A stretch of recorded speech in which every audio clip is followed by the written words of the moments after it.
దేవుడికి స్తోత్రం.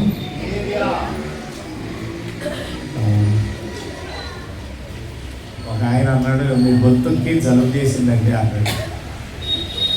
ముక్కు జలుబు చేయటం విన్నాను కానీ ఆ పదం నన్ను చాలా నలుపు చేసిన. మీ గొంతుకి జలుబు చేసింది. నిజంగానే వాస్తవంగా అయితే బుధ గురువారం అయితే పూర్తి మాట కూడా ఎక్కడో పాతాళంలో నుండి స్వరం వినబడి ఉండేది. దేవుని దయ వల్ల కొంత క్లియర్ అయింది, వాయిస్ అండి. సరే, నేను కొన్ని విషయాలు మీకు జ్ఞాపకం చేస్తాను. మనం శ్రద్ధగా దేవుని వాక్యం మీద మనసు పెడదాం.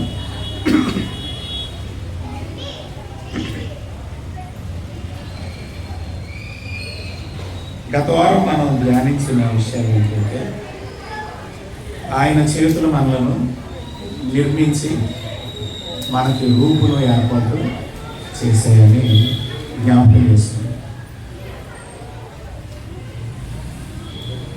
గర్భంలో పిండంగా రూపింపబడకముందే ఆ కన్నులు మనల్ని చూసేవి. పిండమునై ఉండగానే ఆ కన్నులు మనలను చూసి పడిపోయిన పిండము యొక్క గతి వలె మన గతి మారకుండా ఈ పిండాన్ని ఆయన భద్రపరిచి, యెషయా గ్రంథంలో చెప్పినట్లు ఆయనే మనల్ని బయటకు తీసుకొచ్చాడు. గర్భంలో నుండి నిన్ను తీసుకొచ్చిన వాడు నేనే, గర్భంలో నుండి నిన్ను తీసుకొచ్చిన వాడు నేనే అనే మాట వాక్యం. అంటే నేను జారిపోకుండా, నా గతి పడిపోయిన పిండం గతి వలె మారకుండా దేవుడు నన్ను బయటికి తీసుకొచ్చాడు. అయితే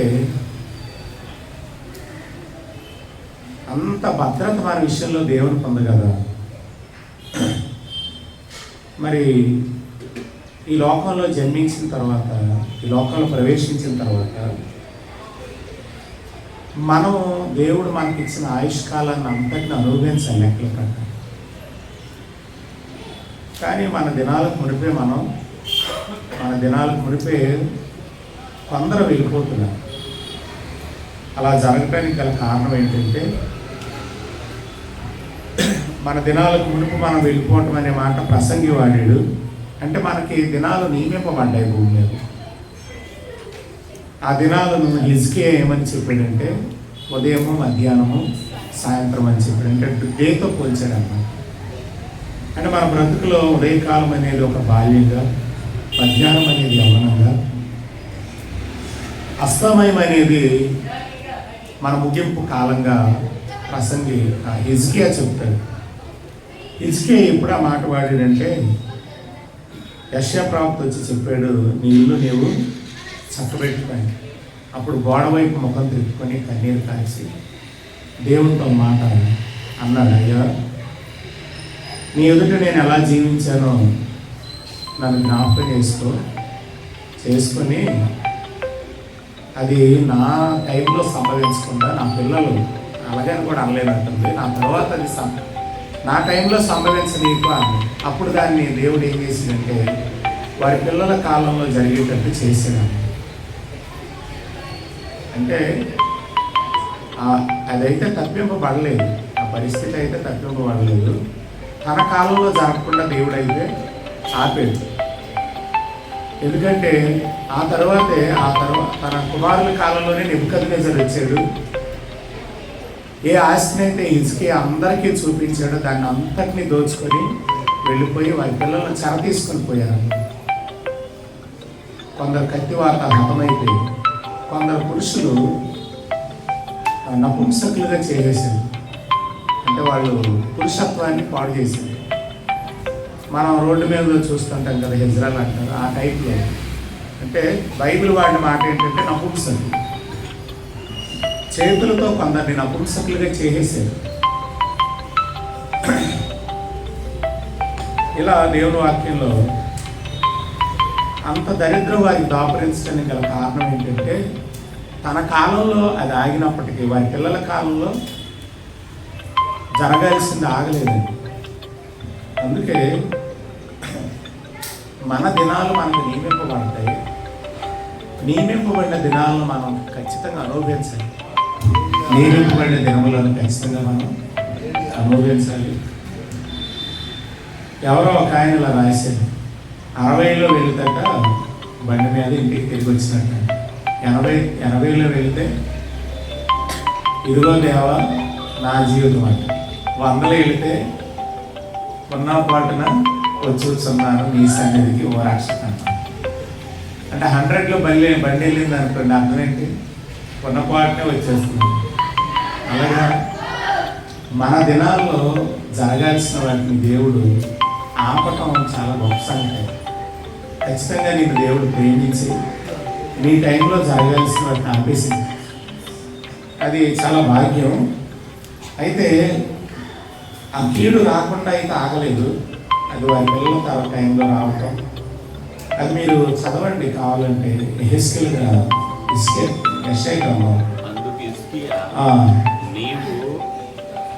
చేస్తున్న యెహోవాజ్ఞ చొప్పున జరుగుట మేలే, నా దినములో సమాధాన సత్యము కలుగుగాకని యెషయా.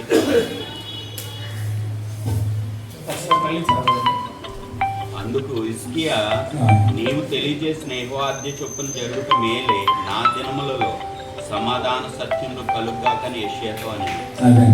వాస్తవంగా అక్కడ చేసిన పని కూడా దేవుడికి చెప్తాడు. అయ్యా నేను ఎలా జీవించాను నీ సంగతిలో నీకు తెలుసు కదా. ఈ ఒక్క విషయంలోనే ఆయన దేవుడికి చెప్పుకున్నాడు. ఆయన ఆ ఒక్క విషయం ఏంటంటే, అసలు వాళ్ళు వచ్చింది నువ్వు ఎలా బ్రతికేవని అడగటానికి వచ్చింది.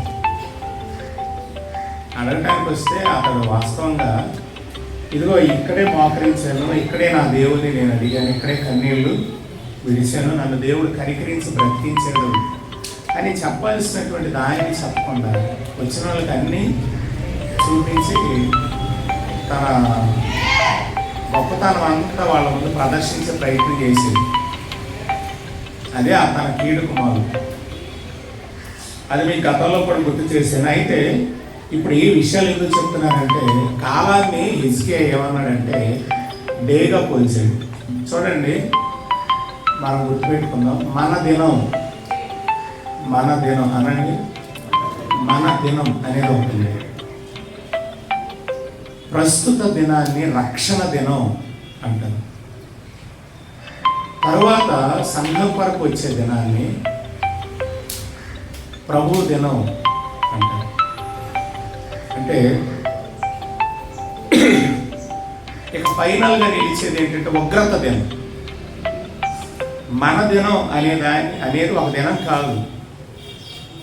ఇందులో కొందరు 120 సంవత్సరాలు బ్రతికిన వాళ్ళు ఉన్నారు, 80 బ్రతికిన వాళ్ళు ఉన్నారు, 70 బ్రతికిన వాళ్ళు ఉన్నారు, 40కి కాలం చేసిన వాళ్ళు కూడా ఉన్నారు, 50కి కాలం చేసిన వాళ్ళు ఉన్నారు. వాస్తవంగా మన దినం అనేది ఉంది. మన దినము అనేది ఒక రోజు కాదు, ఇంత కాలమైన అర్థం అనమాట దాన్ని హిజ్కియా చెప్పు. నా దినముల మధ్యాహ్న కాలం ఉందా. రక్షణ దినం. ఇప్పుడున్న టైంని ఏమంటారంటే డే ఆఫ్ సాల్వేషన్ అనమాట. రక్షణ దినం. ఈ దినం కూడా క్లోజ్ అయిపోద్ది. ఈ దినాన్ని దాదాపు ఏమని లెక్క కడతారంటే 2000 ఇయర్స్గా లెక్క కడతారు. దాన్ని ఎలా లెక్క పెట్టారంటే, సమరయుడిని పుట్టకోళ్ళం అని ఇంట చేర్చినప్పుడు 2 ధ్యానాలు ఇస్తాను, నేను వచ్చేటప్పుడు ఇంకేదైనా అవసరమైతే మళ్ళీ ఇస్తాలే అని చెప్పి వెళ్ళిపోతాను. కాబట్టి సమరయుడు అనేది సంఘానికి సాదృశ్యం. ఎందుకంటే లేవీడు వెళ్ళిపోయాడు, యాజకుడు కూడా అక్కడ నుండి వెళ్ళిపోయాడు. ఆ సమరయుడిని ఆదరించింది ఎవరు? లేవీలు కాదు, యాజకులు కూడా కాదు, ప్రభువైన యేసుక్రీస్తు. మంచి సమరయుడిని ఆదరించింది కొట్టబడిన వ్యక్తులు. ఆ కొట్టబడిన వ్యక్తులే అన్యజనులు వాస్తవం చెప్పాలంటే. అయితే ఇతడు పూటకోళ్ళం అని ఇంట చేర్చినప్పుడు ఇతడికి 2 ధ్యానాలు ఇచ్చి మళ్ళీ ఏమైనా కావాలంటే ఇస్తానని చెప్పి, దాన్ని బట్టి చాలామంది చెప్పే లెక్కలు ఏంటంటే, రక్షణ దినం అనేది 2 దినాల టైం. 2 దినాలు అనేవి సుమారుగా 2000 సంవత్సరాలు. అయితే దాదాపుగా ఆ టైం కూడా అయిపోవస్తుంది అన్నమాట. 2000 అనేది కూడా ముగుస్తుంది. దీన్ని రక్షణ దినం. రక్షణ దినం గడిచిన మరుక్షణమే ప్రభు దినం వస్తుంది. ఆ ప్రభు దినము సంఘం కొరకు ప్రభు రాబోతుంది. ఆ దినము గడిచిన తర్వాత వచ్చేది ఉగ్రత దినం. ఆ ఉగ్రతలో మనమైతే దేవుడు మనల్ని ఉంచండి. ఎందుకంటే ఆల్రెడీ సంఘం దేవుని కొరకు శ్రమను అనుభవిస్తుంది.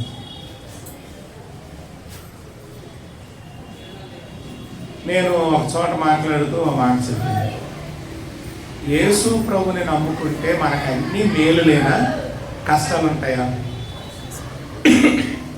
యేసు ప్రభుని అసలు యేసు ప్రభు వారు ఇంకెలా అడుగుతాను, యేసు ప్రభు వారు మన మేలు కొరకేనా మనకి కష్టాలు తేటంట? యేసు ప్రభు మన మేలు కొరక లేదు, యేసు ప్రభు వారు మనకి కష్టాలు కొరక. ఇంకా కష్టాలు ఏమండి? ఒకసారి 9:11 హెబ్రీ పత్రిక చదవండి. అంటే భావము బాగానే ఉంది, కానీ దాన్ని ఆ చెప్పిన దానిలో నిజం కూడా ఉంది. కానీ ఆ నిజం ఎలాగో చెప్తాను నేను.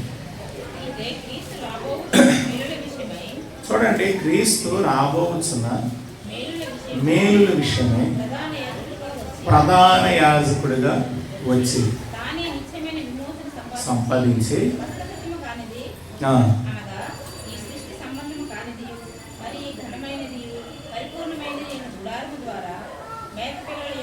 రైట్. ఇప్పుడు యేసు ప్రభు వారు అసలు ఎందుకు అంటే రాబోతున్న మేలు. వాస్తవంగా యేసు ప్రభుని విశ్వసించిన వారికి మేలులే, కష్టాలు ఉండవు అని నేను అంటూనే ఇంకో మాట చెప్తానండి. యేసు ప్రభుని నమ్మితే మనకు మేలులేనండి. మేలు కొరకు ఆయన వచ్చేది, వాస్తవం కష్టాలు కాదు. కానీ యేసు ప్రభు వారి కొరకు కష్టపడతాం మనం. దేవుని ప్రజలు వాస్తవంగా ఏంటంటే ఆయన మంచితనం అంతా ఎరిగిన వారు ఆయన కొరకు కష్టాలు పడ్డారు. చూడండి, యేసు ప్రభు వారిని నమ్మినందుకు కష్టపెట్టారు. మనం యేసు ప్రభు వారిని నమ్మినందుకు కష్టాలు పెడతారు. యేసు ప్రభు వారు మనకు కష్టం కాదు. కానీ ఇప్పుడు ఎవరు లోకమాయను ఎరగలేదు కనుక మిమ్మల్ని ఎరగదు, లోకమాయను అంగీకరించలేదు కనుక మిమ్మల్ని కూడా అంగీకరించదు. అంటే వినండి, యేసు ప్రభువు అనే ఈ స్థితి ఏదైతే ఉందో అది మేలులే. వాస్తవంగా ఆయన అపకారి కాడు, ఆయన అంటేనే మేలు. యేసు ప్రభువు అంటేనే మేలు. కానీ ఆయనను నమ్మినందుకు మనకి కష్టాలు పెడతారు. నమ్మినందుకు వచ్చిన కష్టాలు యేసు ప్రభు పెట్టిన కష్టాలా? మనం యేసు ప్రభు నమ్మేమండి కాబట్టి లోకం మనల్ని కష్టపెడుతుంది. ఏదో ఒక రూపేణ మనల్ని అది ఇబ్బంది పెడుతుంది. మీకు రిజర్వేషన్ ఉన్నది అంటది, గ్రామ బహిష్కరణ అంటది, కుల బహిష్కరణ అంటది, నిన్ను చిన్న చూపు చూస్తుంది. ఇదంతా చేస్తున్నది ఎవరు? లోకం కదా. మరి యేసు ప్రభు వారు కష్టపెడుతున్నాడా మనల్ని? ఆయనను నమ్మినందుకు లోకంలో కష్టాలు ఎదుర్కొంటున్నాం మనం.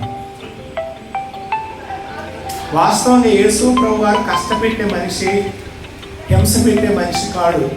లేదంటే యేసు ప్రభువు అనే స్థితి మనల్ని శ్రమల పాలు చేసేది కాదు, చెయ్యడు.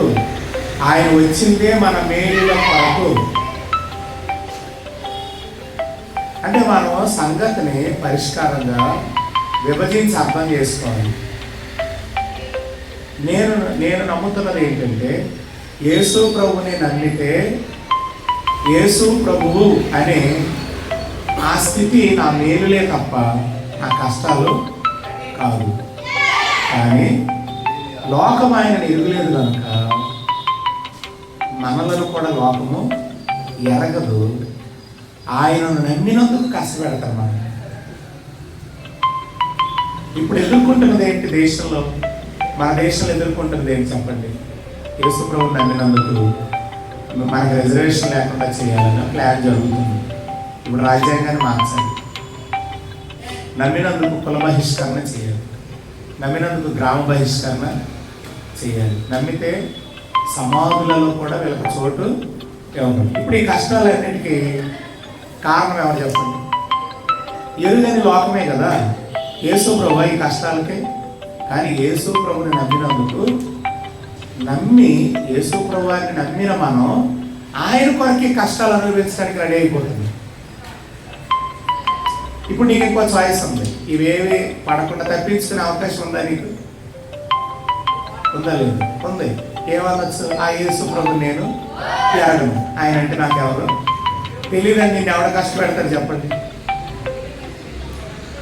కానీ యేసు ప్రభువారు మేలు విషయమే వచ్చాడు, ఆయన కష్టాల కొరకు రాలేదు అనే దాన్ని మీరు మీ మనసులో ముద్ర వేస్తారు. కానీ ఆయనను నమ్మినందుకు లోకం మిమ్మల్ని కష్టాలు పెడతారు. ఇప్పుడు ఈ కష్టాలను తప్పించుకోవచ్చు.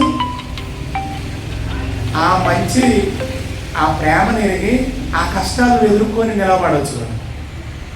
ఇప్పుడు చూడండి, ఈ ఎదురవుతున్న కష్టాల్లో కూడా నీకు ఆయన మేలే చేస్తాడు. ఇప్పటికీ ఆయన నీ విషయంలో ఎవరై ఉన్నాడు? రాబోయే మేలుల విషయమైన యాజకుడిగానే ఉన్నాడు. ఇప్పుడు యేసు ప్రభువుని అన్నారు, నీకు రిజర్వేషన్ లేకుండా చేశాడు. అప్పుడు నీకేం చేస్తాడు దేవుడు? కెనడానో అమెరికానో పంపేస్తాడు, జాబ్ ఇచ్చి. దేవుడు స్తోత్రం. మేలు చేస్తాడా? చెయ్యాలి. అంటే దేవుని కొరకు రిజర్వేషన్ కోల్పోవటానికి కనుక నువ్వు మనసు పెడితే అనక యేసు ప్రభు మేలులు చేసేవాడు, కష్టాలు పెట్టడండి. యేసు ప్రభు కష్టాలు పెట్టేవాడు కాదు అనేది మీ హృదయాలలో ముద్రింపబడుగా. ఆయన మేలుల కొరకే వచ్చేది. అయితే కష్టాల మాట ఏంటి? ఇప్పుడు చూడండి, రిజర్వేషన్ పోతుందని నేను యేసు ప్రభు తృణీకరించి అప్పుడు యేసు ప్రభు ఇన్వాల్వ్ అవుతాడా నా జీవితంలో? ఆవిడ ఎందుకంటే ఆయన కాదనుకున్నాను.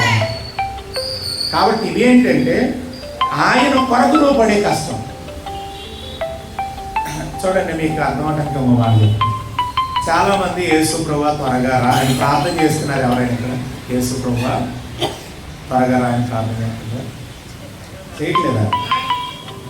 నీ రాజ్యం వచ్చిన కాక మరి చేయలేదంటారంటే యేసు ప్రభువా నువ్వు త్వరగా రా అని ప్రార్థన చేస్తూ లేదండి.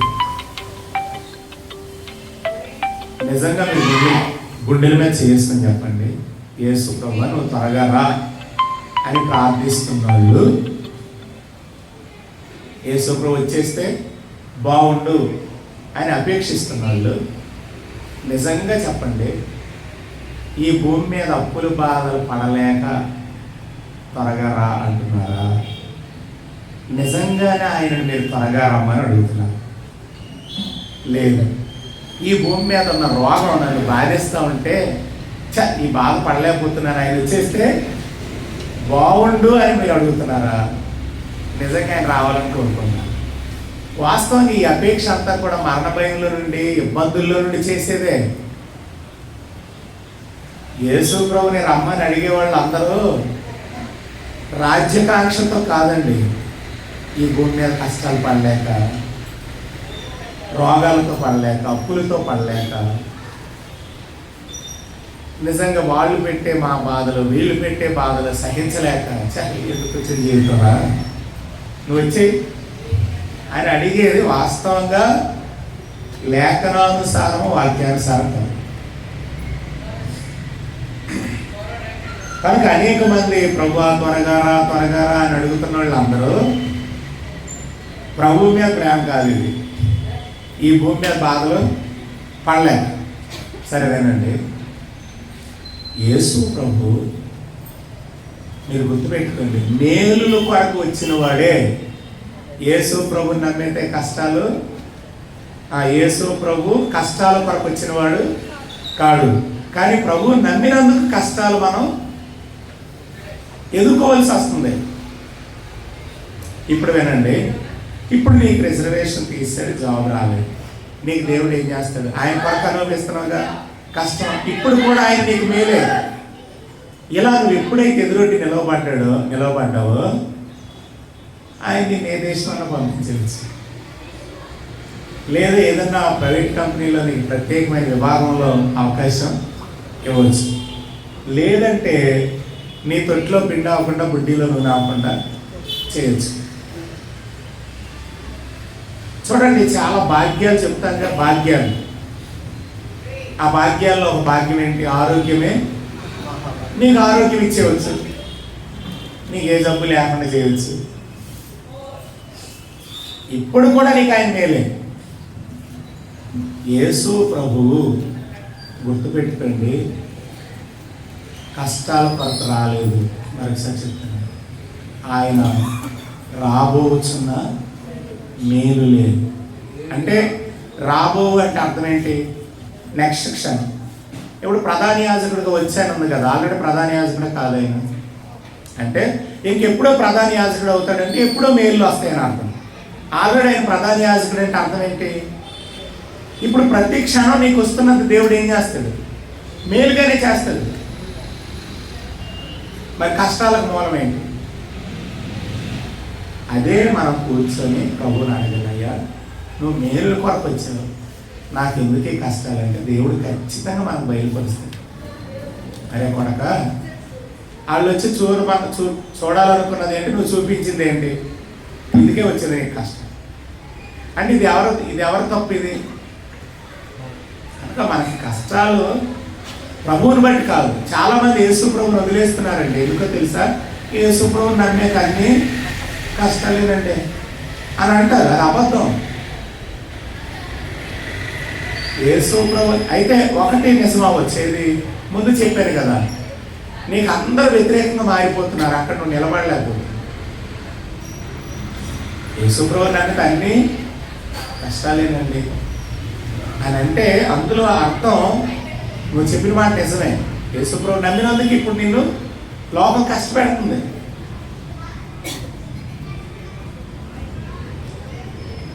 కనుక ప్రియులారా, ప్రభువుని నమ్మి నందుకు కష్టాలు లోకం పెడితే, ప్రభువుని నమ్మి కష్టాల కొరకు అప్పగించుకున్న వాళ్ళు ఉన్నారు. అది అలాగే చెప్తాను. ప్రభువు కొరకు కష్టపడటానికి ఇష్టపడినాడు. ఇప్పుడు మా మామయ్య గారు ఆర్ఐ, రెవెన్యూ ఇన్స్పెక్టర్. ఆయన పని చేస్తూ దేవుని కొరకు బ్రతికితే ఏ కష్టాలు ఉండవు ఆయనకి చెప్పండి? ఫైనాన్షియల్ కష్టాలు ఉండవు. ఎందుకు? నెలనాడు ఏమొస్తుంది? జీతం వస్తుంది కదా. దేవుని కొరకు కష్టం అనుభవించడానికి ఆయన నేను చెప్తున్నాను. దేవుని నమ్మి, దేవుడు కష్టాల కొరకు రాలేదు, దేవుని నమ్మినందుకు లోకం కష్టపెడుతుంది. ముందు చెప్పింది, దేవుణ్ణి నమ్మి దేవుని కొరకు కష్టాలు పడిన వాళ్ళు ఉన్నారు, దేవుని కొరకు శ్రమకు అప్పగించుకున్న వాళ్ళు ఉన్నారు.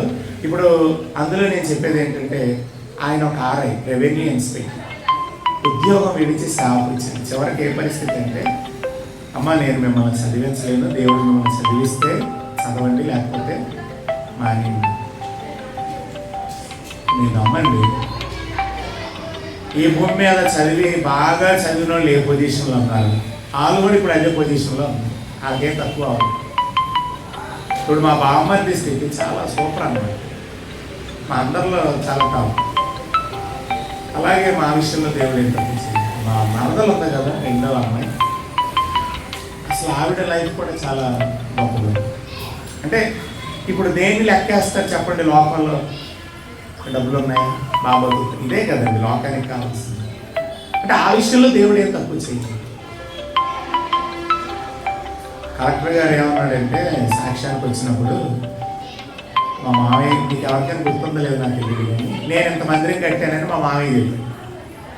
మరి ఆర్ఐ అంత మందిరం కడితే కలెక్టర్ దేవుని సేవ ఉద్యోగం వదిలేస్తే ఎంత మందిరం కట్టాలి అని ఆయన ఎంత మందిరం చెప్పాడు తెలుసా?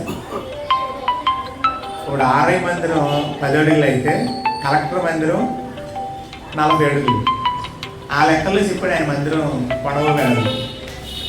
నాకు గుర్తులేదు కానీ మీకు అర్థం అవటానికి ఇలా చెప్పాను. అంటే యేసు ప్రభువారి కొరకు నువ్వు ఏదైనా విడిచిపెడితే, అంటే లోకం కష్టపెడుతుంది కదండి మనల్ని, దాన్ని నువ్వు ఎదుర్కొని నిలవబడితే నీ జీవితంలో రాబోతున్న మేలు కొరకు ఆయన నీ విషయాలు యాజకుడుగా ఉంది. ఇక్కడ దేవుని కొరకు ఏం చేయాలి? కష్టపెట్టే ఎదుట నిలవబడాలి. దేవుని కొరకు అవసరమైతే నీవే అలా కష్టాలు అనుభవించడానికి ముందుకెళ్ళినట్టు ఉన్నారు.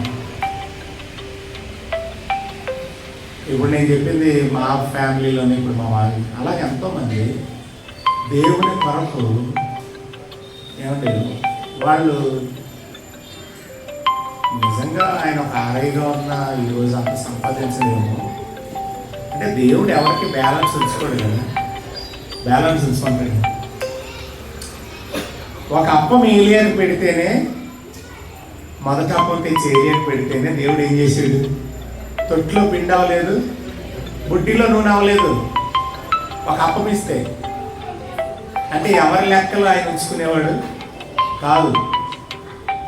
మనం అనుకుంటాం ఏంటంటే అంతా అమ్మేసి అన్నీ వదిలేసి ఈ పొలం కొన్నాను అనుకుంటాం, కానీ ఆ పొలంలోనే నీకు దాచబడిన ధనం పెట్టాడు దేవుడు. ఎక్కడుంది? మత్తయి సువార్త 13వ అధ్యాయం ఏం చెప్పాడు? అంతా అమ్మి తెచ్చి పొలం కొన్నాడంట. కానీ ఆ పొలంలో ఏమందని కొన్నాడో తెలుసా? కొన్నవాడు అందులో దాచబడిన ధనవంతుల ఐదు వీధులు ఉన్నాయి అందులో. దేవుని స్తోత్రం. అలాగా ఒక వ్యక్తి ఉద్యోగాన్ని వదిలేసాడంటే అర్థం ఏంటి? దాచబడిన ధనం ఆ వ్యక్తికి తెలిసిపోయింది. అది కథ. అంటే దేవుని రాజ్యం యొక్క వాల్యూ అర్థమైంది. దాచబడిన ధనం దేనితో ముడిపెట్టి చెప్పండి, చెప్పండి. దాచబడిన ధనం ఈజ్ ఈక్వల్ టు ఏంటి చెప్పండి? పరలోక రాజ్యం కదండి. దాచబడిన ధనం ఈజ్ ఈక్వల్ టు పరలోక రాజ్యం. ఈ ఒక వ్యక్తి తన ఉద్యోగాన్ని, ఓ కలెక్టర్ ఉద్యోగాన్ని వదిలివచ్చాడంటే అందరూ ఏమనుకుంటున్నారు? ఈడేవట్ల బాబు అసలు బుర్రా బుద్ధి ఉందా అని అనుకుంటున్నారు. కానీ ఆ వ్యక్తికి ఏం తెలుసు? సమస్తాన్ని వదిలి సమస్తాన్ని అమ్మేసి ఈ పొలం కొన్నాడంటే అర్థం ఏంటి? అందులో దాచబడిన ధనం ఉంది. ఆ దాచబడిన ధనం పేరేంటి? పరలోక రాజ్యం. అంటే వాల్యూ తెలిసిన వారు ఏం చేశారంటే వారి విలువలు కోల్పోవటానికి భూమి మీద ఇష్టపడ్డారు. అరే నేనైతే ఈ రోమా సిటిజన్షిప్ అనేది కొన్ని వేల రూపాయలు ఇచ్చుకున్నాను, నువ్వు రోమీడు అన్నాడు. అంటే రోమా పౌరసత్వాన్ని కూడా ఆయన వదులుకోవటానికి ఇష్టపడ్డాడు. నీకు అమెరికాలో సిటిజన్షిప్ ఇస్తాం, ఇండియా సిటిజన్షిప్ వదిలేసుకుంటామంటే ఎంతమంది వెళ్ళిపోతారు ఇక్కడ నుండి? ఎంతమంది వెళ్తాయి? వెళ్ళరా? నేనైతే వెళ్ళిపోతాను, నిజంగా నేను వెళ్ళిపోతాను. ప్రతి ఏటా సుమారు 8 లక్షలకు పైబడి భారతదేశం సిటిజన్షిప్ని వదులుకొని బయట దేశాలకి వెళ్ళిపోతున్నారు. ఎందుకో తెలుసా? మన దేశ భవిష్యత్తు చాలామంది చూస్తున్నారు. ఇది చాలా భయంకరంగా ఈ దేశం మారబోతున్నారు. చాలామంది వెళ్ళిపోతున్నారు. పాపం మీరు ఇంకా అమాయకత్వంలో ఉన్నట్టున్నారు. వెళ్ళమంటే వెళ్ళని తెలుసా అన్నారో తెలియక అన్నారో తెలియదు, కానీ ఎవడే ఇక్కడ ఉండటానికి ప్రస్తుతం అయితే ఇష్టపడట్లేదు. ఎందుకు? ఎక్కడ ఏం లేదండి. భారతదేశం అంతా దోపిడీదారుల చేతుల్లో ఉంది. ఎక్కడేం లేదు, కంప్లీట్ క్లోజ్ చేశారు, దాచేశారు ధనం అంతా. రొటేట్ అవుతున్నది 1000 రూపాయలే ఇండియా మొత్తం మీద, లేదా 90,000 రొటేట్ అవుతున్నారు. 90,000 దాచేశారు, 10,000 రొటేట్. 90,000 విడుదలైతేనే ఇండియాలో ఉండగలం. అలా అయినాడు ఇక్కడ ఉన్నాం. ఇప్పుడు చెప్పండి, ఎంతమంది అమెరికా వెళ్ళిపోవాలి? సిటిజన్షిప్ ఇస్తే ఉంటారా, వెళ్ళిపోతారు? ఏమో ఇప్పటికీ మీరు కాదండి, నేను మాత్రం రెడీ అయిపోయాను. సరే, ఈ మాట ఎందుకు చెప్పానంటే, మీరు ఇప్పుడు పరలోక రాజ్యం సంగతి ఏంటి? ఆ సిటిజన్షిప్ కొరకు ఈ భూమి మీద దేన్నైనా వదిలేస్తారు, వదిలేరు? ఆ విలువలు తెలిస్తే వదిలేస్తారు. కానీ అందరికీ ఎలా ఉంది, ఈడేంట్రా అన్ని పొలం కొట్టున్నాడు, ఈ పొలంలో ఇప్పటికీ ఒక్కసారి కూడా పండలేదని. కానీ వాడికి తెలుసు అక్కడ దాచబడిన ధనం ఉంది. నేను పెట్టింది, వదిలేసింది 1000 అయితే అక్కడ ఉన్నది 10,000 అని ఆయనకు తెలుసు. ఇది అర్థం కానప్పుడే వదలలేరు, దేన్ని వదలలేరు. రిజర్వేషన్ వదలలేరు, ఉద్యోగాలు వదలలేరు, కులాన్ని వదలలేరు, ఊరిని, సొంత ఊరిని వదలలేరు. అబ్రహాం ఏం చేసేది? నది దాటి వచ్చాడంటే ఊరోళ్ళని అందరిని ఏం చేసాడు? వదిలేసాడే లేదా? అంటే దాచబడిన ధనం విలువ ఎరిగిన వారు అన్నీ వదులుతారు. వీటిని ఏమంటారంటే ఆయన కొరకు కష్టపడటానికి ఇష్టపడిన వాళ్ళు. నేను చెప్పే సబ్జెక్ట్ అర్థమవుతుందా? ఆయనను నమ్మినందుకు లోకం కష్టపడుతుంది, ఆయన కష్టాలు పెట్టట్లేదు. ఆయనను నమ్మి ఆయన కొరకు కష్టపడాలనుకునే భక్తులు ఉన్నారు. వారు తమ వలలు వదిలేరు అంటే దేవుని కొరకు కష్టపడటానికి ఇష్టపడ్డారు లేదు. ఎందుకంటే వారికి ఏది ఆధారం? వలేనండి ఆధారం. అది లేకపోతే గడవదు. వీళ్ళంతా చేపలు లేదు. చేపలు పట్టాలి, అమ్ముకోవాలి, తినాలి, బ్రతకాలి. అలాంటి వారు తమ వలలను విడిచిపెట్టి ఆయనను వెంబడించిరా అన్నప్పుడు జీవనాధారం విడిచిపెట్టారని అర్థం. అయితే దేవుడు వారికి ఏం తప్పు చేసి, ఇంకో విషయం చెప్పనా, అసలు వాళ్ళు ఏమి వద్దన్నారు. ఇంకా వాళ్ళు ఒక్క రోజులో కోటీశ్వర్లు అయిపోతారండి. ఎలాగో తెలుసా? ఇప్పుడు పేతురు వెళ్ళినప్పుడు చచ్చిపోయినోడు బతికాడు. ఎంత ఇస్తారు చెప్పండి? ఆయనకి ఎంత ఇస్తారు? అంతే కదండి. ఇప్పుడు నీకు బైబిల్ ప్రకారం చెప్పాలంటే సాతాను చెప్పిన మాట ఉంది ఈ విషయంలో. ఏం చెప్పాడు సాతాను గాడు? ఒకడు తన ప్రాణం కొరకు తనకు కలిగిందంత ఇచ్చేస్తాడు కదా. నువ్వు అన్నీ తీసేసావు, ఆయన ప్రాణం మాత్రం బాగా పెట్టావు. దాన్ని ఒకసారి నా ఆధీనంలోకి ఇవ్వాలి అంటే ప్రాణం కొరకు మనిషి ఏం చేస్తాడు? చదువుతారన్నమాట. యోబు గ్రంథం, యోబు గ్రంథం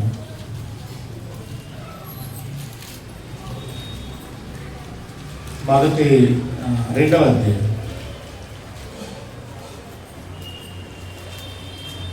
యోబు గ్రంథం 2వ అధ్యాయం. మీరు ఎవరైనా బైబిల్ కొనేటప్పుడు ఒకసారి బైబిల్ చెక్ చేసి కొనుక్కోండి. ఎందుకు చెప్తారని తెలుసా? నాకు గలతీలకు రాసిన పత్రిక తర్వాత అపోస్తల కార్యాలు ఉంది. ఇందులో గలతీలకు రాసిన తర్వాత అపోస్తల కార్యాలు. కాబట్టి మీరు అంటే పేపర్లు తేడా కొట్టి పెట్టారు, తేడా పెట్టారు. ఇలాగా ఎన్ని వందలు ప్రింట్ అయిపోయి ఉంటాయి నాకు తెలిసి, కటింగ్లో పోయాను. కానీ మీరు బైబిల్ కొనేటప్పుడు మీకు కావాలని తర్వాత చూపిస్తాను. గలతీ పత్రిక తర్వాత అపోస్తల కార్యాలు రైట్. అంటే అలా తేడా వస్తున్నాయి. ప్రింట్లు తేడా కదా, అక్షరాలు బాగానే ఉంది. ఆ పుస్తకం ఈ పుస్తకం కలిపి పెట్టారు. ఇప్పుడు చూడండి యోగ గ్రంథంలో మాట చూడండి. ఈయన ఏమన్నాడు ఏంటంటే 4వ వచనం, అపవాది చర్మం కాపాడుకున్నట్టుగా ఈ చర్మమును చూడండి, నీకున్న నైముఖాన్ని రోగం దేవుడు బాగు చేసాడు. అంటే ఏం జరుగుతుంది అంటే పేతురు ఒక్క రోజులో కోటీశ్వరుడు అయిపోతుందండి. విచిత్రం ఏంటో తెలుసా? వలలో వద్దన్నారు. వాళ్ళ జీవనానికి తప్ప ఇంకేది ఎక్కువ కూర్చుకోలేదన్నాడు అపోస్తలులు. నేను అందుకే మిమ్మల్ని చాలాసార్లు చెప్తాను, క్రైస్తవ్యంలో ఒక్కడు ధనవంతుడు అవ్వకూడదు. మీకు అర్థమవును కాదు, ఒక్కడిని ధనవంతుడిని చేయకూడదండి. ఇప్పుడు ఈ కాలంలో సామాన్యమైన బ్రతుకు ఎలాంటిది నేను మీకు చాలాసార్లు చెప్పాను. 80,000 నుండి, నిజం, ఇండియాలో బ్రతకాలంటే 80 నుండి 1 lakh ఉండాలి మంతల ఆదాయం. మీకు తెలుసా ఇప్పుడు ప్రతి ఇంట్లో నలుగురు పనికి ఎందుకు వెళ్తున్నారు? ప్రతి ఇంట్లో నలుగురు ఎందుకు పనికి వెళ్తున్నారు అనుకున్నారు? అక్కడ ఆదాయం సరిపోవట్లేదండి, అందరూ వెళ్ళిపోతున్నారు. భార్య పని చేస్తుంది, పిల్లలు పని చేస్తున్నారు, భర్త పని చేస్తున్నారు. అలా తెస్తే 4 నెలల 80,000 వస్తుంది. 80 లేదా 15 అయితే 60,000 వస్తుంది. అలా వస్తే కొంచెం హ్యాపీగా బ్రతికేస్తున్నారు 60,000-70,000. అంటే ఇప్పుడు నేనేమంటానంటే, ఏ వ్యక్తికైనా ఆదాయం 70,000-80,000 మించి అవసరం లేదు. అంతకు మించి ఏదైనా వస్తే సంఘం ఏం చేయాలి? దాన్ని ఖచ్చితంగా మిగతా వాటి కొరకు వినియోగించాలండి. అంతేగాని నేను మారిపోకూడదు. పరిచర్యని బట్టి బైక్ అవసరం, పరిచర్యని బట్టి కారు అవసరం, కానీ కారులో లగ్జరీలు అవసరం లేదు. అది నేను చెప్పాను.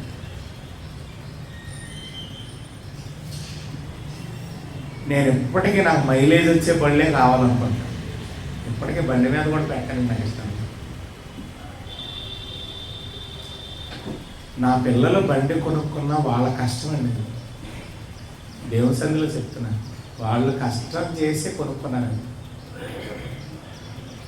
నేను బుల్లెట్కి పెట్టిన డబ్బులు అమ్మేసి తీసేసుకున్నాను లాస్ట్. అంటే మరీ నాకులాగా దొక్కు బండి వాడబోకండి, కానీ కొంచెం మంచిదే వాడండి, సొంతానికి అసహ్యంగా ఉండదు. అంటే ఒక వ్యక్తి సాధారణ లైఫ్ అన్నమాట. అపోస్తులు రోజులో కోటీశ్వర్లు అయిపోతారండి, ఒక్క రోజులో. ఏ కార్యాలు జరగని వాళ్ళు ఈరోజు బోధకులు ఏమైపోయారు? అయిపోయింది. కనుక ఒక్కటి ధనవంతుడు అవ్వకూడదు. ఒకవేళ వచ్చిన తర్వాత, అది మించిన తర్వాత ఏం చేయాలంటే సంఘం కమిటీ వేయాలి. ఆ కమిటీ ద్వారా అమౌంట్ని వినియోగించాలి. నేనైతే అదే చేస్తాను. ప్రస్తుతానికి అంత సీన్ మనకి ఇంకా రాలేదు. వస్తే చేద్దాం అనుకుంటాను, కానీ ఎందుకో నాకు ఇవ్వట్లేదు దేవుడు. చేసి చూపిద్దామని ఉంది, కానీ నాకు ఎందుకు అలా జరగట్లేదు. నిజంగానే చేయాలని నేనైతే నిజంగానే ప్రతి ఒక్కరికి ఒక స్థలం కొని ఇల్లు కట్టేయాలను. అయితే పాస్టమ్ గారు అంటారు, ఉన్నదానిలో చేసారు గారు ఇప్పుడు అదే మాట వెనక అసలు ఉన్నదానిలో చేసి వద్దాం. మరి ఉన్నదానిలో కూడా చేస్తున్నాండి, కావలసి చేయగలిగినంత. అది కూడా ఆమె ప్రేరేపణలండి.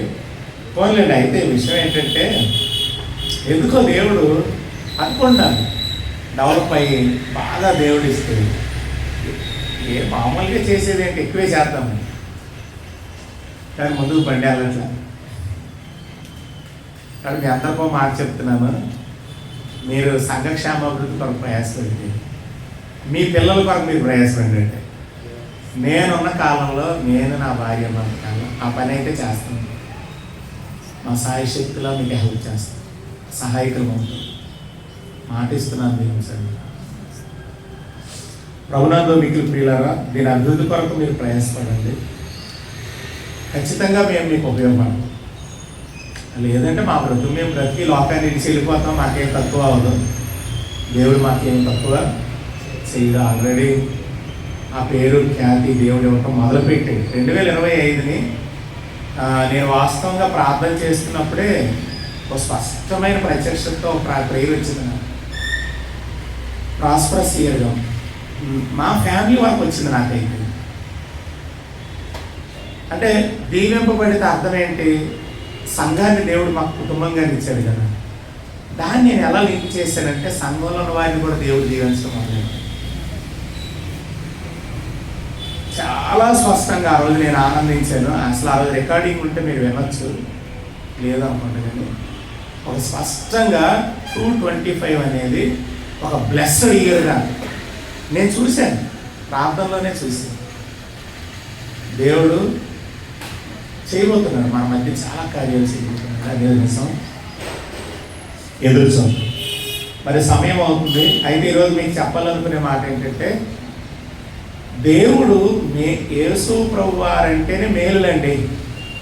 గుర్తుపెట్టుకోండి, యేసు ప్రభు అంటే కష్టాలు కాదు.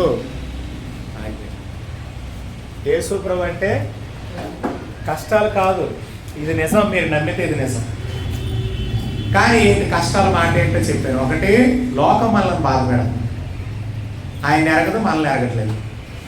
రెండు, నీవు దేవుడి కొరకు కష్టపడుతావు, నీకు దర్శనము ప్రత్యక్షత తెలిసినాడు, నువ్వు అన్నీ అమ్మేసి ఈ పొలం కొరకు, ఈ రాజ్యం కొరకు ఏదైనా చేస్తావు, అందువల్ల నువ్వు కష్టాలు పడతావు. కానీ అందులో కూడా దేవుడు నీకు సుఖమే ఇస్తాడు. ఎలా చెప్పాను, ఇప్పుడు దేవుని కొరకు ఒక రిజర్వేషన్, అదే మాట వస్తుంది, ఆ రిజర్వేషన్ వదిలేసి దేవుడు నేను ఎక్కడ పెడతాను, తీసుకెళ్ళి ఉన్నత స్థానంలో పెట్టాలి, అది ఆయన డ్యూటీ. ఎందుకంటే ఆయన కొరకు వదిలేసి,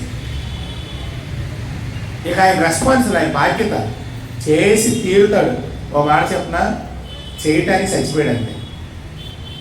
చేసి సస్తావు అంటారు చూడండి, చేయటానికి చచ్చిపోయాడండి. అంటే నువ్వు ఆయన కొరకు ఏం చేసినా నీకు మేలు చేయటానికి చచ్చిపోయాడు ఆయన. అంతటితో తిరిగి లేచాడు కూడా. కనుక చచ్చి నీ కొరకు బ్రతికాడు ఆయన, కాబట్టి నీకు మేలే చేస్తాడు. ఇది ఫస్ట్. రెండోది, ఆయన కొరకు దేన్నైనా వదిలితే లెక్కలు తేల్చేస్తాడు ఆయన. నువ్వేదో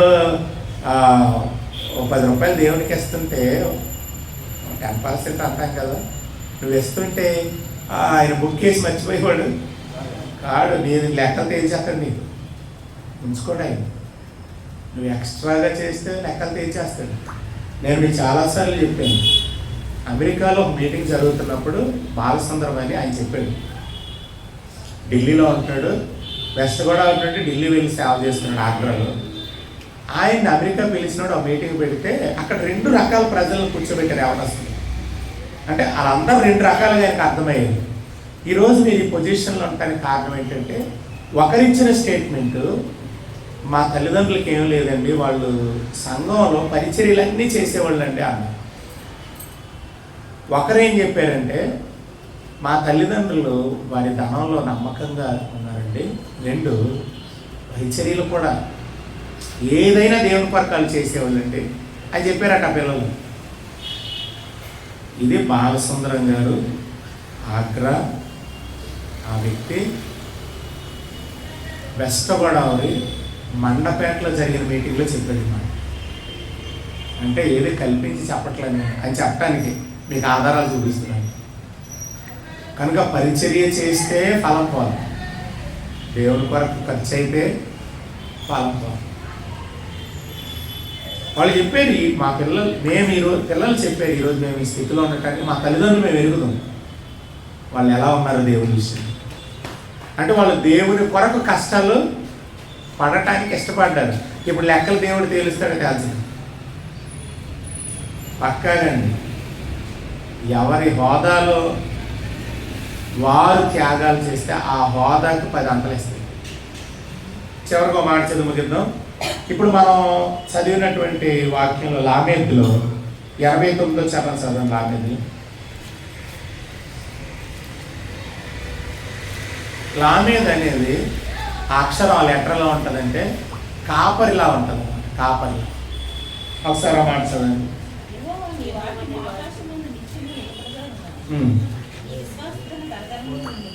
ఇక్కడ 89లో ఏం చెప్పాడంటే, నీ వాక్యం ఆకాశమందు నిత్యము నిలకడగా ఉంది. చూడండి, దేవుని వాక్యం నిత్యము నిలకడగా ఉంది అంటే అర్థమైంది. అది భూమి మీద ఉన్న పరిస్థితులను బట్టి మారదు, పరలోకంలో పరిస్థితులను బట్టి అనకూడదు. ఎందుకంటే ఆయన ఆధీనంలో కంటే కరెక్ట్గానే ఉంటాయి. అంటే భూమి మీద ఉన్న పరిస్థితులను బట్టి వాక్యం మారదు. నీ వాక్యము నిత్యము నిలకడగా ఉంది. వాచ నిరూప నిత్యాయి అంటారు. వాక్కు రూపము లేనిదే నిత్యము నిలకడగా ఉంటుంది. అంటే ఆయన చెప్పాడు కదా, భూమి ఆకాశాలు గతించిన నా మాటలో పొల్లైన, అంటే వాక్యము నిలకడగా ఉంటుంది. నిలకడగా ఉంటుంది, మార్పు చెందదు. అది ఇప్పుడు చెప్పండి, మేలుల విషయమై యాజకుడిగా వచ్చాడంటే ఆల్రెడీ యాజకుడిగా వస్తాడు కాదు, యాజకుడు అయిపోయాడు. ఆయన పరలోకల యాజకత్వం చేస్తున్నాడు అంటే దేని కొరకు? కష్టాల కొరక కాదు, మేలుల కొరకు. నీ మేలుల కొరకే. మరి కష్టాల మాట వివరించాను, అది మీకు అర్థమవుగా. కాబట్టి యేసుప్రభు అంటే మీకు ఏం గుర్తుండాలి మైండ్లో? నా మేలండి. యేసుప్రభు అంటే నా మేలేనండి. యేసుప్రభు నమ్మితే కష్టాలు రాన్నాడంటే లేదండి, ఆయన నాకు మేలేనండి ఆయన. అలా చెప్పండి, ఆ కష్టాలు ఎందుకు? ఇది మీకు అర్థమవుగా. యేసుప్రభు అంటేనే నా మేలండి, నా మేలు. మరి నా దినాలకు ముందే నేను ఎందుకు వెళ్ళిపోతానండి? అది నీ తేడా అండి. దేవుని స్తోత్రం, అది నా తేడా. ఏం చేయను? దానికి దేవునికి సంబంధం లేదు. కష్టాలు వస్తున్నాయి, దానికి దేవునికి సంబంధం లేదు. ఇప్పుడు ఇంటి మీద రాయి వేసి ఇంకొకటి ఎవరికి నష్టం? అంటే నేను నా శరీరంలో ఉన్న పాపాన్ని యాక్టివేట్ చేసుకుంటా. దాని చొప్పున నడిస్తే నాకు కష్టాలు వస్తే అది దేవుడా మనిషి అండి? అది దేవుడు చేసేదో మనుషులు చేసేదో? దేవుడు దేని కొరకు వచ్చేది? మళ్ళీ చెప్పండి. మరి కష్టాలు దేని? ఒకటి లోపం పెడతాడు, రెండు నువ్వు దేవుని కొరకు నడుము కడతావు, దేనికైనా రెడీ అయిపోతావు. అంటే లోపం పెట్టే కష్టాలకి నువ్వు నడుము కట్టిన కష్టాలు వేరు. ఇది దేవుని కొరకు త్యాగం అవుతాం. ఉదాహరణకు పౌలు అన్నీ కలిగి, అపోస్తులు అన్నీ కలిగి అన్నీ వదిలించారంటే ఎన్ని కష్టాలు చెప్పండి. మూడోది ఏంటంటే మన పాప శరీరంలో పాపం యాక్టివేట్ అవుతున్నప్పుడు వచ్చే కష్టాలు. అదేంటది? పాప శరీరంలో పాపం యాక్టివేట్ అయితే అసూయ, ద్వేషం, పగ, ఈర్ష ఇవన్నీ యాక్టివేట్ అవుతున్నప్పుడు కూడా మన దేహం పాడైపోతుంది. అది మనం తెచ్చుకున్న కష్టం తప్ప ఇందులో నా యేసుప్రభు వారి యొక్క ఇన్వాల్వ్మెంట్లు ఏమీ లేదు. దానికి ఆయనకి సంబంధాలు లేవు. ఆయన అలాంటివాడు కాడు. ఆయన పక్షంగా, ఆయన సేవకుడిగా ఇది నిజం. ఎంతవరకు మీరు విన్నవి ఏమైనా ఉంటే అవి అబద్ధాలు. యేసుప్రభుని నమ్మితే కష్టాలు అనేది అబద్ధం. ఈ మూడింట్లో ఏదో ఒక రకమైన కష్టాన్ని నువ్వు అనుభవించాలి తప్ప యేసుప్రభు నీ కష్టానికి మూలం. ఇంకో విషయం చెప్పనా, ఆయన కొరకు కష్టపడటానికి ఎవరు ఇష్టపడతారో వారిలో దేవుడు ఏం చేస్తాడంట? కృపని యాక్టివేట్ చేస్తాడంట. అంటే నీ మీద దెబ్బ పడుతుంటుంది కానీ నీకు అది మహా ఆనందంగా అనిపిస్తుంది. ఎప్పుడైనా ఎవరి కొరకైనా నువ్వు దెబ్బలు తిన్నావా? ఎవరి కొరకైనా నువ్వు దెబ్బలు తిన్నప్పుడు వారిని బట్టి నీకేం కలుగుతుంటుంది? ఈ దెబ్బలు ఆడిమే పడలేదు కదా, నీ కొడుకునే కొట్టాలనుకున్నారు, దాని బదులు వేయలేదు. నీ కూతురు కొట్టాలనుకున్నారు, దాని బదులు ఆ శిక్ష నువ్వు అడిగావు, ఇదిగో ఆయన మీద కాదు, అది నా మీద అమలు చేయలేదు. ఇప్పుడు దాన్ని నీ మీద అమలు చేశారనుకోండి, నువ్వు హ్యాపీగా ఫీల్ అవుతావు లేదా? ఇంతకీ ఇది కూడా అర్థమైందా లేదండి? కదండి, మనకి ఎంత ఆనందంగా ఉంటుందంటే ఇది నా పిల్లల మీద పడలేదు, నా మీద పడింది అని సంతోషంగా అనుభవిస్తాం. ఎందుకంటే దానికి పడాల్సిందే అది. కానీ అది నువ్వు చూడలేకపోతున్నావు నీ కళ్ళతో. దయచేసి ప్లీజ్ నా మీద వేయండి అది దెబ్బ అన్నావు.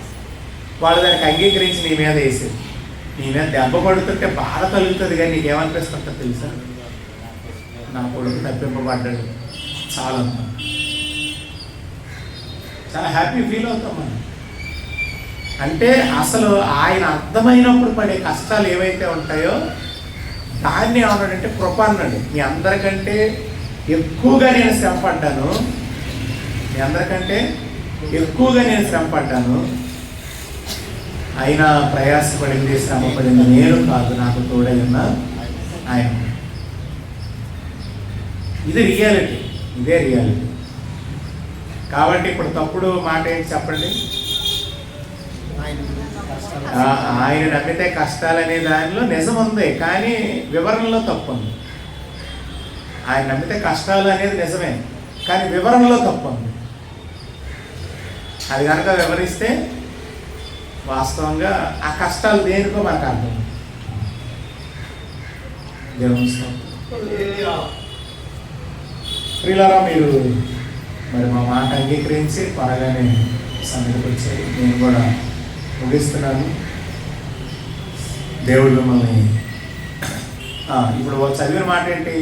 నీ వాక్యం నిలకడగా ఉందంటే వాక్యం ఏమవుతుంది? భూమి మీద ఉన్న పరిస్థితులను బట్టి, వ్యక్తులను బట్టి, మనుషులను బట్టి వాక్యం అయితే మారదు, అది అలాగే ఉంటుంది. దాన్ని చేంజ్ చేయలేదు, అది మారదు. అయితే అది నేను చెప్పాలనుకుని ఇప్పుడు చదువుతున్నప్పుడు నాకు ఒక మాట ఆరంభించినప్పుడు ఒక మాట గుర్తొచ్చింది. మరి ఏమండి ఆయన మరి ఆ ఒక్కొక్కరితో ఒక్కొక్కలా వ్యవహరించాడు కదంటే, ఆ ఒక్కొక్కరితో వ్యవహరించే విధానంలో కూడా ఆయన వారితో చేసిన నిబంధనలు ఉన్నాయి. వాటిని బట్టి వ్యవహరించాడు. అంటే నిబంధన అనేది వాక్యం అయినప్పుడు నిబంధనలోనే వ్యవహరించాడు. ఆయన మారాడా? లేదుగా. ఇప్పుడు మీతో ఒక ఒడంబడిక చేశానండి, ఒడంబడికలో విధానాలు ఇవన్నీ చెప్పానండి, మరి వాటి ప్రకారం జరగదు కదా. కనుక నిబంధనలో వ్యవహరిస్తాడు. ఉదాహరణకి ఇప్పుడు జలప్రళయం వచ్చిన తర్వాత నోవాహుతో దేవుడు నిబంధన చేశాడా? నిబంధన చేసినప్పుడు మళ్ళీ జలప్రళయం రప్పించను అన్నాడా లేదు? మరి అప్పుడు ఏం గుర్తుపెట్టాడు? ఇంద్రదాన సంపర్కణ, ధనస్సు. వాస్తవం బైబిల్లో ఆ మాట లేదు, మీరు యాడ్ చేస్తున్నారు. మీరు చిన్నప్పటి నుండి విని రెయిన్బో, అంతే. రెయిన్బో కొన్ని రంగుల ఆ ధనస్సులాగా అది కనబడుతుంది. ఇప్పుడు నిబంధన, జలప్రళయం భూమి మీదకి రాకూడదు అనేది మానవాళితో దేవుడు నిబంధన చేసింది. మానవాళి అంటే అప్పుడు కొన్నది ఎవరు? నోవాహు సంతానం. ఇప్పుడు అంతా ఆయన నుండి అందరం వచ్చాం కదా. అంటే ఈ భూమి మీదకి జలప్రళయం లాంటిది ఏదన్నా రావాలి అనుకునేటప్పుడు ఆయన గుర్తు ఆయన కనబడదు, దాపేస్తాడు. చూడండి, అబ్రహాము నిబంధనలో గుర్తు ఏంటి? దాని సూచన. అబ్రహాము నిబంధనలో సూచన సున్నతి. అంటే దేవుడు నిబంధనలోనే వ్యవహరించాలనుకునేటప్పుడు ప్రతి ఒక్కరి దేహాల మీద ఒక సూచన కనబడాలి, అదే సున్నతి. దానిలో వ్యవహరిస్తుంది. ఇప్పుడు న్యూ కవెనెంట్ ఉంది కదా, ఈ నిబంధనలో ఏంటి? దేన్ని బట్టి వ్యవహరిస్తాడు? బ్లడ్. ప్రభు అయిన యేసుక్రీస్తు రక్తాన్ని బట్టి వ్యవహరిస్తాడు. రక్తమును చూసి దాటిపోతాడు. రక్తాన్ని బట్టే, రక్తంలోనే నీ వ్యవహారం జరుగుతుంది. ఈ రక్షణ దినం అంతట్లో రక్తంలోనే వ్యవహారం ఉంటుంది. ప్రభు దినం, ఉగ్ర దినాల్లో మారిపోతాను. అప్పుడు నిబంధనలు లేవు. ఓకేనండి? దీని మీద వచ్చేవారు చెప్తాను. అసలు నిబంధనలు ఆయన వ్యవహరిస్తున్న తీరు చెప్తాను, ఎలా వ్యవహరిస్తాడండి. నిబంధనలలో వ్యవహారపు తీరు. దేవుని స్తోత్రం. దాన్ని నేను మీకు వచ్చేవారం గుర్తు చేస్తాను. దేవుడు మీకు లేఖనాలు గ్రహింపివ్వాలని నేను దేవుని సన్నిధిలో హృదయపూర్వకంగా ఈ విషయమే కాంక్షిస్తున్నాను. మీకు చెప్పినట్లుగానే మరి నేను వెళ్ళవలసి ఉంది కనుక ముగిస్తున్నాను. దేవుడు ఈ మాటలు మన వినికిడిలో ఆశీర్వదించిన కనుక ఎవరి మట్టుకు వారే దేవుని సన్నిధిలో